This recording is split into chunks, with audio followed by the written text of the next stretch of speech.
Welcome to જય માનપણા kitchen. હું લાબી આહિર આપશો ને મારા જય દ્વારકાધીશ.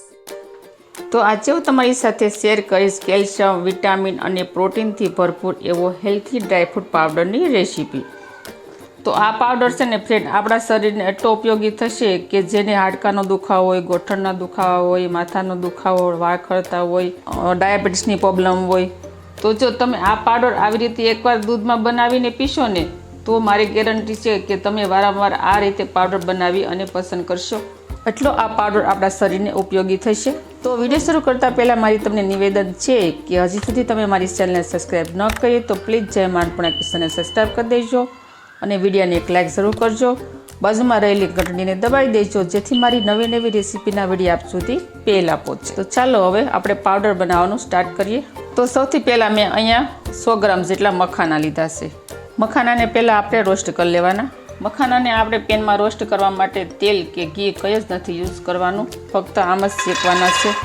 આ મખાનાને આપણે ફક્ત 3 થી 4 મિનિટ જ રોસ્ટ કરવાના છે. તો ફ્રેન્ડ આ પાવડર બનાવવામાં આપણે મખાનાનો ભરપૂર માત્રામાં ઉપયોગ કરવાનો. તો મખાનાનું મેજરમેન્ટ આપણે કેવી રીતના રાખવાનું કે 2 ભાગના મખાના હોય અને 1 ભાગના બીજા ઇન્ગ્રેડિયન્ટ્સ હોય. તો ફ્રેન્ડ મખાનામાં છે ને ભરપૂર માત્રામાં કેલ્શિયમ, મેગ્નેશિયમ, ઝીંક અને કોપર હોય છે. આ વાળ અને હેલ્થ માટે ખૂબ મખાના ઉપયોગી છે. તો બીજું કે મખાના ખાવાથી ડાયજેસ્શન સિસ્ટમને કંટ્રોલમાં પણ રાખે છે અને સુગરને પણ કંટ્રોલમાં રાખે છે. તો આ આપણા ગોઠણના અને પગના દુખાવાને રાહત પણ આપે છે. તો જુઓ અહીંયા મખાના ઇઝીલી પાવડર થઈ ગયો છે.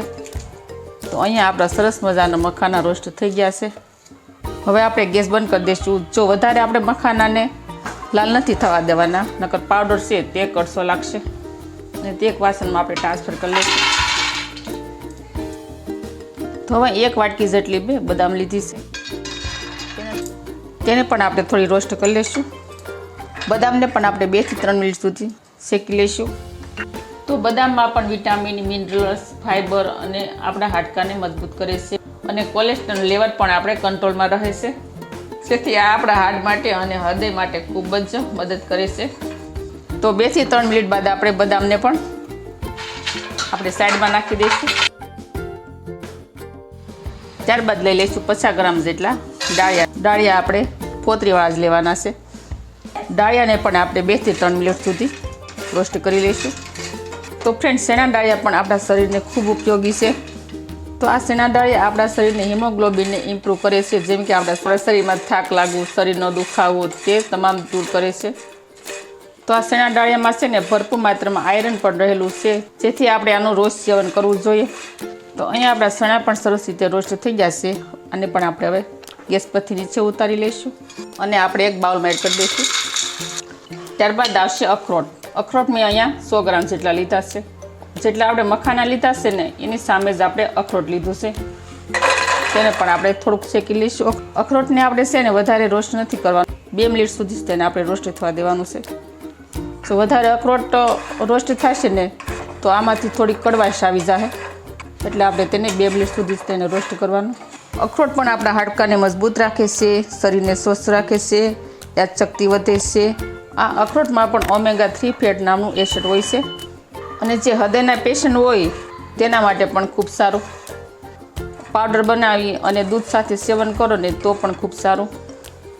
તો અહીંયા આપણા અખરોટ પણ સરસ રીતે રોસ્ટ થઈ ગયા છે.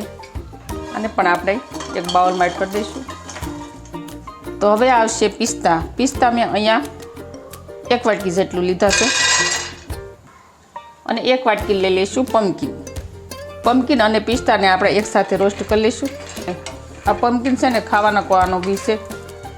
તો આમાં પણ વિટામિન E, C, A ત્રણેય વિટામિન આમાં રહેલા છે. તો આ પમ્પકિનની અંદર પણ આયરન, ફોલેટ જેવા પોષક તત્વો રહેલા હોય છે, જેથી શરદી, ઉધરસને રાહત આપે છે. અને પિસ્તામાં પણ એન્ટીઓક્સિડન્ટ અને મગજના દુખાવાને અને આંખ માટે પિસ્તા અખરોટ ખાવા ખૂબ જરૂરી છે. તો અહીંયા આપણા પમ્પકિન અને પિસ્તા સરસ રીતે એ પણ રોસ્ટ થઈ ગયા છે અને આપણે એક બાઉલમાં એડ કરી દઈશું. તો હવે આવશે સાકર. સાકર પણ મેં અહીંયા 250 ગ્રામ જેટલી લઈ લીધી છે અને આ પણ એકદમ હેલ્થી. અને સાકર પણ આપણા શરીરમાં હિમોગ્લોબિન લેવલને વધારે છે. આને ગરમીમાં ખાવાથી અથવા તેનું દૂધ બનાવીને પીવાથી આપણા હાથ અને પગની બળતરા દૂર થાય છે. આ સાકરને આપણે દળી લઈશું. તો જુઓ અહીંયા આપણા મખાના અને બદામ પણ ઠંડી થઈ ગઈ છે. હવે આપણે જે બધા જ ઇન્ગ્રેડિયન્ટ છે તેને આપણે એક કાથરોટમાં મિક્સ કરી દઈશું. ત્યારબાદ અખરોટ લઈ લઈશું, ડાળિયા એડ કરી દઈશું. હવે આ બધા ઇન્ગ્રેડિયન્ટ્સને આપણે મિક્સ કરી દઈશું. આ પાવડર છે ને શિયાળાની સિઝનમાં તો ખાસ પીવો જોઈએ, તેનાથી આપણને આખું વરસ થાક ન લાગે. હવે આપણે એક મિક્સર જાર લઈ લઈશું. તેમાં આપણે થોડું થોડું ઉમેરી અને આપણે તેને ગ્રાઇન્ડ કરી લઈશું અને એકદમ સ્મૂથ પાવડર કરી લઈશું. તો જો અહીંયા આપણો એકદમ મસ્ત મજાનો સ્મૂથ પાવડર થઈ જશે તૈયાર. તો આ પાવડરને આપણે આ રીતે ક્રશ કરવાનો છે. એકદમ ઝીણો પાવડર નથી રાખવાનો, થોડો હદકસરો રહે ને એ રીતે આપણે તેને ક્રશ કરવાનો છે. તો આને આપણે એક આ રીતનું પગથું વાસણ લઈ લઈશું, તેમાં એડ કરી દઈશું. તો આવી જ રીતે આપણે બધા ડ્રાયફ્રૂટ અને મખાનાનો અને ડાળિયાનો પાવડર તૈયાર કરી લઈશું. તો જુઓ અહીંયા આપણો ડ્રાયફ્રૂટ પાવડર સરસ રીતે બનીને થઈ જશે તૈયાર. હવે આ ડ્રાયફ્રૂટના પાવડરની અંદર આપણે સાકર એડ કરી દઈશું. તમારી સાકરમાં તો જેટલું ગળ્યું તમે દૂધ પીતા હોય તે પ્રમાણે સાકર એડ કરી શકો છો. તો અત્યારે તો મેં 200 ગ્રામ જેટલો સાકરનો પાવડર એડ કર્યો છે. તમે તમારા હિસાબથી સાકર એડ કરી શકો છો. તો અહીંયા મેં લીધી છે 1 ચમચી જેટલી સૂંઠ પાવડર, તેને પણ આપણે પાવડરમાં એડ કરી દઈશું. સૂંઠ પણ આપણા માથાનો દુખાવો દૂર કરે છે અને શરદી કબજિયાત દૂર કરે છે. આ પાવડરને તમે છે ને 6 કે 7 મહિના સુધી તમે આ રીતે અને સ્ટોર પણ તમે કરી શકો છો. અને આ પાવડરને કોઈ પણ આ રીતની કાચની બરણીમાં ભરી લેવાનો, જેથી 6-7 મહિના સુધી પાવડર એવો ને એવો રહેશે અને બિલકુલ વાઇસ પણ નહીં મારે અને ખોરો પણ નહીં થાય. ફ્રીજ વગર રાખવો હોય તો 2-3 મહિના સુધીનો પાવડર બનાવવાનો અને 6-7 મહિના સુધી રાખવો હોય તો ફ્રીજમાં આને મૂકી દેવાની બોટલને. તમારે 6-7 મહિના સુધી એવો ને એવો જ રહેશે. તો જુઓ છે ને એકદમ ઇઝી ઘરે ડ્રાયફ્રૂટ પાવડર બનાવવું. ગમે ત્યારે તમારે આ પાવડરને દૂધમાં નાખવાનો હોય ત્યારે ઢાંકણ ખોલી અને 1 ચમચી પાવડર લઈ લેવાનો.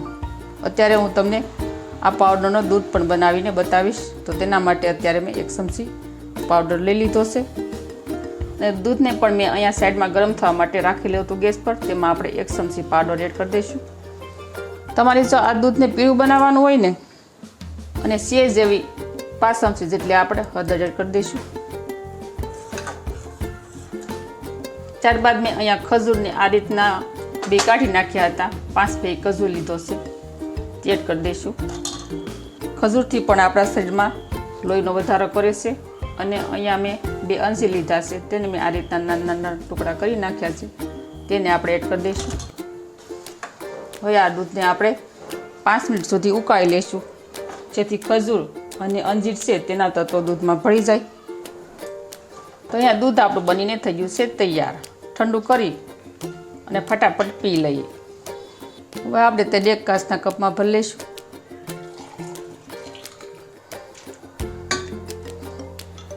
તો અહીંયા આપણું સરસ મજાનું ગુણોથી ભરપૂર એવું ખજૂર અને અંજીર અને ડ્રાયફ્રૂટનું દૂધ બનીને થઈ ગયું છે તૈયાર. આ દૂધ ગમે તે પી શકે છે, નાના બાળકો હોય મોટા હોય ગમે તે પી શકે છે, બધાના શરીર માટે ખૂબ સારું.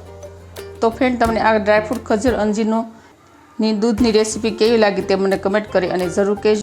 તો આવી જ નવી રેસીપીઓ શીખવા માટે જય માં અન્નપૂર્ણા કિચનને સબસ્ક્રાઈબ કરી દેજો, વિડીયોને એક લાઈક જરૂર કરજો અને ફ્રેન્ડ અને ફેમિલીમાં વધુને વધુ શેર કરજો. તો આવજો, ફરી મળીશું આવી જ નવી રેસીપીઓ સાથે. ત્યાં સુધી થેન્ક યુ. જય દ્વારકાધીશ, જય સિયારામ, ધન્યવાદ.